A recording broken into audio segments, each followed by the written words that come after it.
Bonjour à toutes et à tous. Aujourd'hui, nous allons visiter la côte à l'os, un boucher pas comme les autres. Je vous laisse regarder.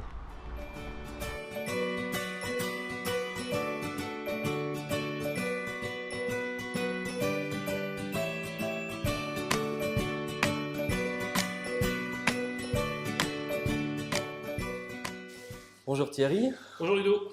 Ben voilà, je venais un petit peu aujourd'hui pour qu'on puisse expliquer donc, aux gens qui regardent nos vidéos sur Manger Local ce que tu faisais, tes attentes aussi et alors ta production de viande. Oui, ben voilà ma démarche. En fait, bon déjà c'est déjà une boucherie familiale que j'ai repris de mes parents il y a 12-13 ans. Mes parents ont déjà toujours acheté du bovin local en tout cas. Et moi depuis 5-6 ans j'ai vraiment voulu changer et retourner vers une agriculture beaucoup plus rustique et un élevage à l'ancienne, donc sans nourriture, je vais dire achetée ou des céréales achetées chez les fabricants, etc. Donc vraiment remettre des bêtes en pâture et travailler qu'avec des fermes qui produisent eux-mêmes les aliments qu'ils vont donner à leur bétail, pour vraiment avoir un élevage beaucoup plus durable. Donc ça veut dire que ta spécialité chez toi, si je comprends bien par rapport au nom, c'est la côte à l'os.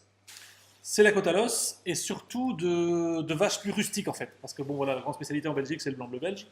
Depuis quelques années, moi j'ai développé des types d'élevage différents, donc des races différentes avec certains petits éleveurs qui avaient envie de changer de vie, de qualité de vie et de type d'élevage aussi, un peu dans la même démarche. La plupart, il y a 15 ans, ont commencé il y a 15-20 ans, ont été entre guillemets obligés de créer une boucherie à la ferme parce qu'ils n'avaient pas de débouché pour ce type de viande. Il y a 15 ans, il n'y avait pas de débouché pour ça. Maintenant, c'est le contraire. Depuis que moi j'en cherche, il y a des éleveurs qui avaient déjà envie de changer, qui ont profité de ma démarche pour changer de type d'élevage et on l'a fait ensemble. Et d'autres qui n'avaient pas de débouché, où ils élevaient des bêtes, je veux dire, de façon différenciée, mais cette bête finissait dans le commerce traditionnel, on va dire, sans être vraiment valorisée en tant que telle.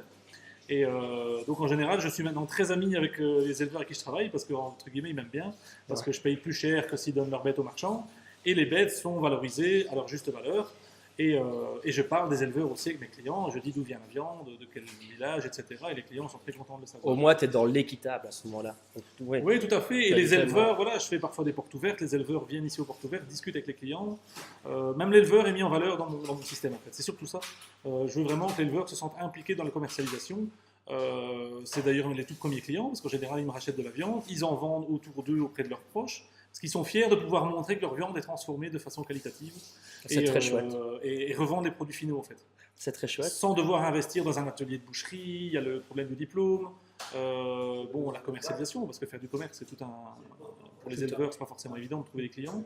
Donc moi, je leur apporte les clients et je les valorise et ça crée vraiment une émulsion positive, quoi. C'est vraiment le but. Et tout ce que tu transformes tout entièrement ici? Oui, tout. On achète les bovins sur pied.